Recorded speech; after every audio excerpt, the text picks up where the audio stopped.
Welcome to our family channel. My name's Imelda. I'll be speaking about Ashlyn and the autism spectrum. There's a lot of topics to cover, but obviously I'm not going to be able to cover all in just one video. This is one of the many to come. First of all, her name's Ashlyn. She's 10 years old, nonverbal. I'll be talking about how we have coped to her nonverbal, how she communicates, how she's not potty trained, ABA services, IEP, having a good team at school and at home, the great start for their success. As a family of 4 girls, at first it was hard and I couldn't even speak about it because not that I was in denial, it's just that, a lot of parents don't know the signs. And back then when she was little, there was nothing at the doctor indicating she was delayed in her development. So it's not that I didn't see it. I thought, oh, she's little, she's just chubby, that's why she's rolling off, walking yet or crawling. I'm like, oh, she's just spoiled, just let her. But it's not that I was in denial. It's just simply I didn't know anything about autism. It wasn't even mentioned back in those days. Now I have educated myself and my family about the spectrum's really, really big. It's from, mild to moderate, severe. And you just never know if they're going to ever talk, if they're going to talk someday, if they're going to be pottied at a certain age. No, there's no predictions on that. I've asked those questions all the time, and, it's just, you can't predict. It is what it is, and you need to learn how to cope with it and educate yourself to be able to help your child. She's an amazing little girl. Her health is excellent, I could say. She's a very happy girl. I'll talk on this video. I'll be talking about her ABA services, how ABA has helped Ashlyn in her success in everything from motor skills to potty training. It's still in process. We're not giving up. Does have PECs and also her AAC device, which is the iPad. And she has the little potty picture on there, and she'll press it once in a while, but it's just random. We have taken her when she presses the little button and she doesn't go potty. So it's just a matter of having patience and taking them so often. Get a log and log every time they go to the restroom. And we were doing every 15 minutes, every 30 minutes, every 45 minutes, every hour. So now we kind of have an idea when she goes, and we learned the hard way because she drinks a lot of water. I don't buy sodas or anything like that because she loves soda. If she sees anybody's soda, she'll just take it from your hand, not knowing or whose it is. Can I have an apple? There's the apple. I want the apple. Say eat. B. No, not B. Try again. Say eat. B. Eat. Eat. There you go. Yummy apple. Here, you eat. Carrot. You eat this one. You don't want me to? Alright, Ashley, stand up and go to the bathroom. Follow directions, Ashley. Bathroom. Nice job, Ashley. Where's Ashley? She needs prompts for everything, but she pretty much does it by herself with prompting.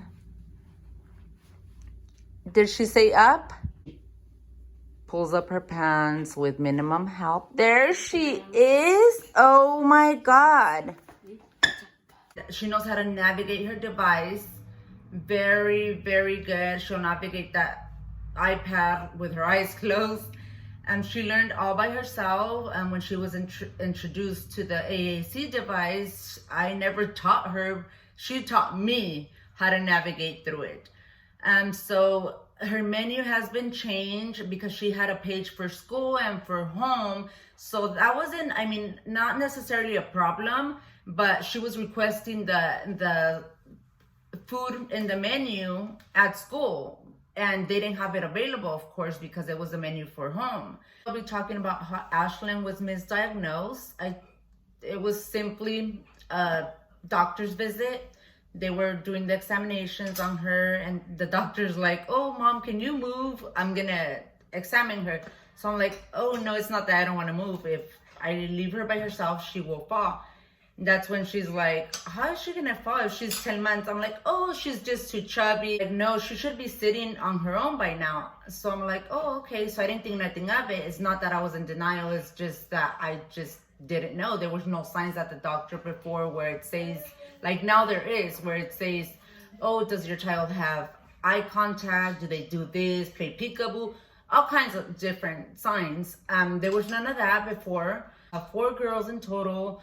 She was the third one. And, you know, I did compare her to my other children that are a little bit older than her.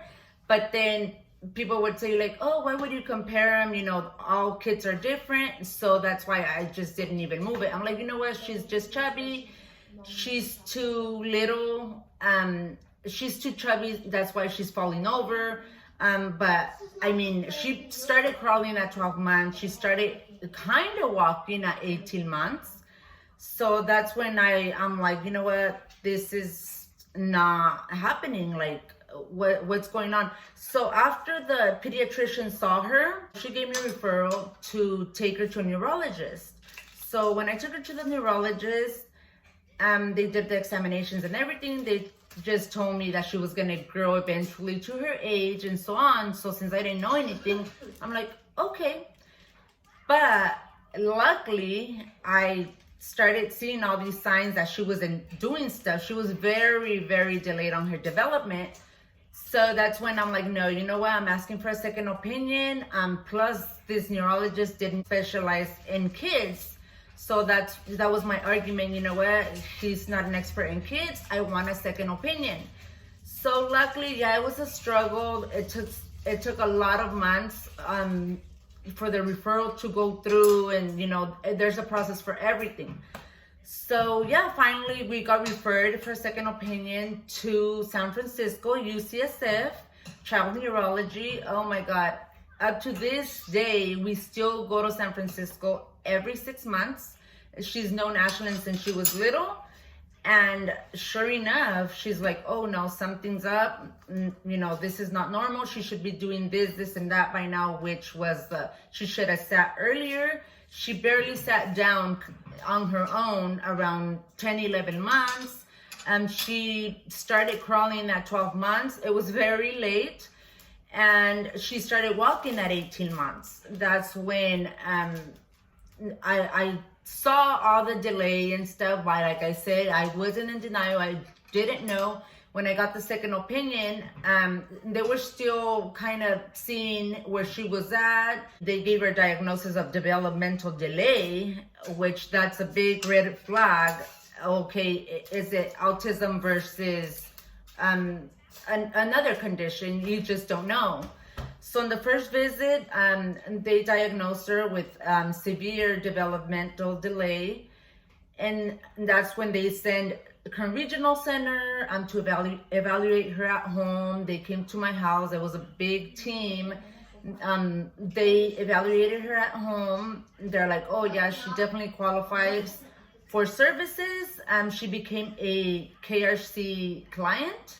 Started going to preschool for, you know, an hour or two. And I'm that type of mom, especially with her, that she didn't talk. I'm like, oh, okay, I would stay in the class for as long as she was there.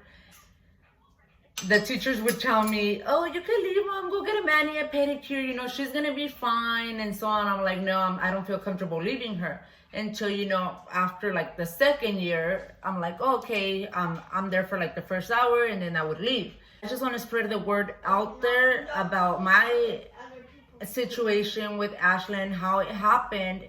And if I would have been that type of girl or mom that settled for what they tell you, we would have been stuck. But luckily, since not knowing anything about autism, I did my research. I asked for a second opinion and started taking her until this day. I have educated myself, my husband, my kids, how to cope with Ashlyn's needs. Placement is a big factor in her development, in her learning, in her everything. I think that has a lot to do with it. Your child having a great team at school and at home, it's gonna be the key to success. She was growing up, I saw that she started regressing. She was not verbal at some point, but she did say some words. They were very limited, but again, she did say some words, and then she just stopped, literally stopped, and became nonverbal. So there is a regression. With my experience, I think placement has a lot to do with your child's success. This is why she was mixed with different disabilities, which I don't have nothing against. I support all. Please do your research on placement, IEP, having a great team at home and at school. If they tell you, if you're new to all the autism spectrum, do your research. And there's free services where you could go educate yourself about it. Free advocacy. I got my certification for advocacy. My husband and I did.